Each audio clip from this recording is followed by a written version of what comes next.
Welcome to Straight Talk for Energy Healers.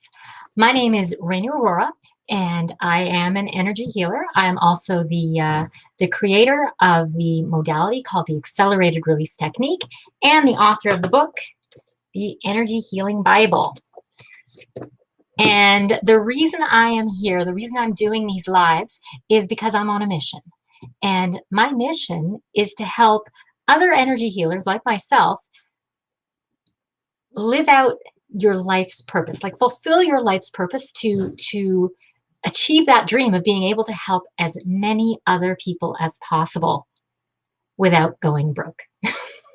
Because the fact is that the very sad truth is that I know you have a gift. You are incredible. You have the abilities to do extraordinary things. You can help people heal without needing medications that cause side effects, or manage to avoid surgeries and all sorts of wild things like that, because that's just what energy healing does. You have the capability to help people in ways that Western medical professionals can't even imagine. They can't even dream of. I know you see miracles all the time. I know that because I see miracles every day. So as far as I'm concerned, you are working magic, you're helping people's lives, and you deserve to be compensated for it. So what I want to do is I want to give you the tips and the tools and everything I know to become successful, to be able to do what you love and feel good about it, and be able to eat at night and have a roof over your head and all those great things. So today's topic. Today I want to talk about the challenge of self-healing. So that's kind of a big one, because let's be honest, you're not going to be a successful healer if you yourself are a complete emotional mess, right? You have to be able to put your best foot forward for your clients, and that means you have to do the work. You have to do the inner work. True, you only have to be a little bit further ahead of your clients, but you still, you want to be able to not be triggered by their stuff. You've got to be in that position, in that place of calm, grounded, centeredness, so you can handle anything that comes your way. So what can you do? Like, as a healer, how do you get past this problem? Because there are a lot of modalities where, so you either have to heal yourself, you either have to use your modality to work and do the work on yourself, or you have to find another healer to do an exchange with. A lot of modalities don't really lend to doing the self-work. They can be very, very challenging.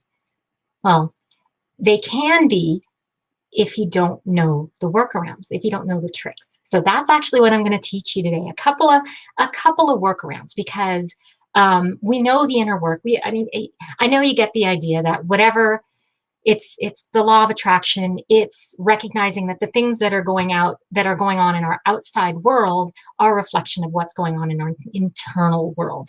So this involves tuning in, like tapping in, some level of meditation, or just, it doesn't even have to be meditation, quote unquote, but the ability to understand what's going on in your own mind. Now, there are two big time problems when you're trying to do that. Number one, it's the ego. And I'm actually using a big oversimplification here. I say the ego, there's a little bit more to it than that, but we're just going to refer to the ego, but just understand that there's more. We all have an ego. The ego has a job. It's got one very specific job. It doesn't want us to re-experience emotional pain. So if you've got painful stuff trapped underneath, like trapped within your unconscious mind, then your ego's not going to want you to go there.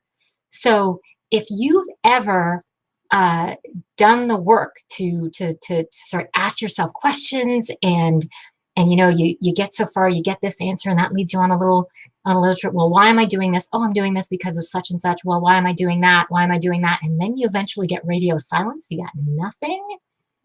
That is when the ego is saying, nope, we're not talking about that. You see, it's really easy to work on somebody else because we can see another person's problem. Um, it's almost like it's in big bright letters because we are not blocked by their ego. This is why they can't see their own problems. That's the thing about the ego, is it really it applies to us, and we can't see our own stuff very well. So how do you get past that? It's actually really cool. So when I'm doing healing work, I work directly with the subconscious, and I'm gonna tell you straight.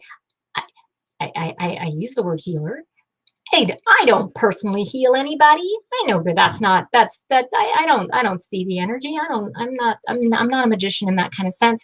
All the healing happens through angels, like your guardian angels, ascended masters, who you got a healing team. Like let's be straight about that. So one trick you can do is when you hit that block, when you hit that I don't know, literally just ask your angels, ask your healing team to please heal the aspect.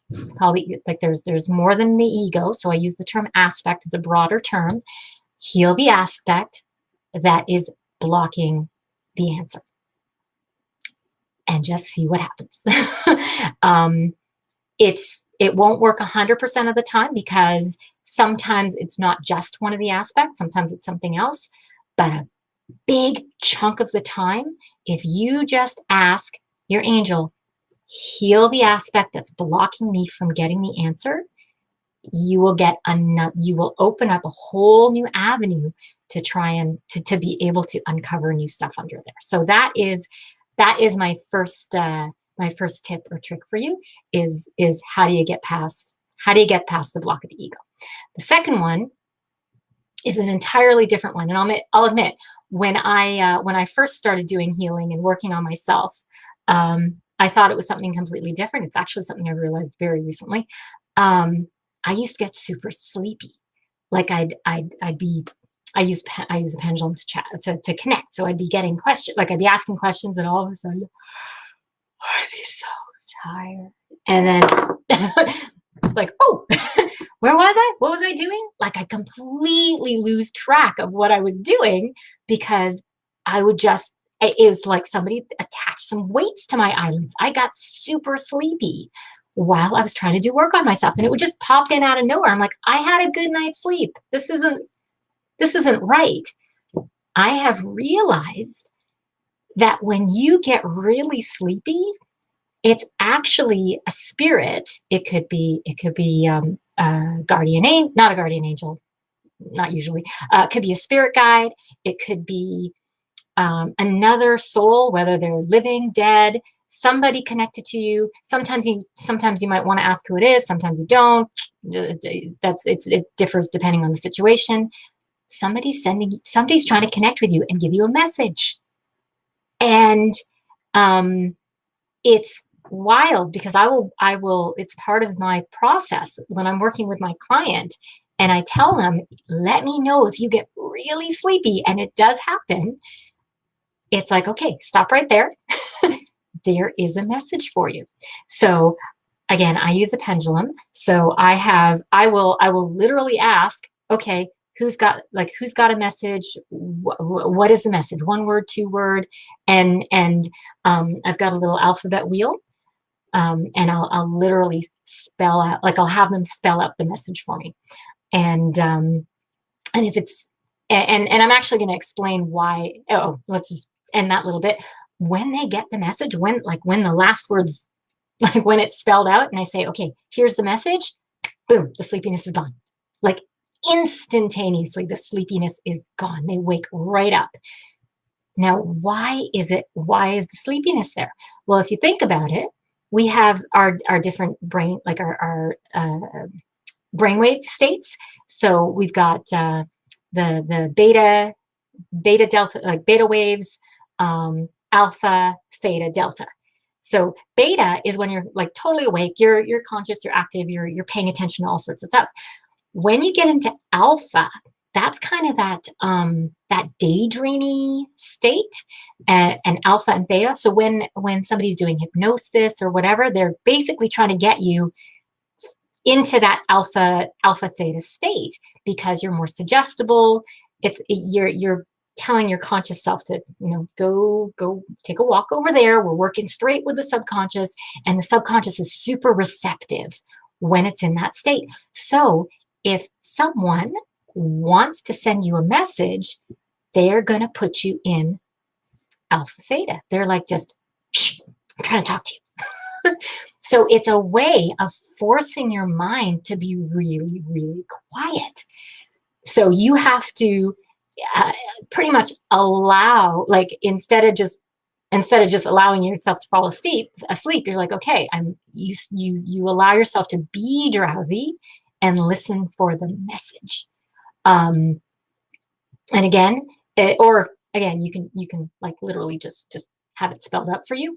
But many, certainly healers, anyone who's particularly intuitive, will hear the message, and it's so wild that when you get the message, it's just like the curtain gets lifted. So so you get that message, and now you can move on and continue with the healing, because that the message is going to be relevant for whatever it is you're doing at the time. So those are my two tricks, my tips for how you get around some of the challenges of self-healing, some of the stuff that really stops you from connecting and tuning in. And if you'd like to learn more, for those of you who do want to learn more, who do want to be able to do that self-healing, and like I said, there's more to it. There's more to the story. That's not going to be everything. I have a program which is honestly perfect for you, because I told you I'm the creator of the accelerated release technique. I've created an online training where I am teaching it. I am teaching all of that. How do you connect to the subconscious for your clients? And it is entirely usable for yourself to be able to always get in, always be able to find the answers without anything getting in your way, like any kind of block, anything that stops you. There is an answer for how to get past it. So if you are interested in that, then please reach out to me. You can go to acceleratedreleasetechnique.org or send me an email from there. Or, of course, you can continue to watch these videos and pick up other tips and tricks. Any way I can help you, I would be grateful and delighted. So until next week, have a good one.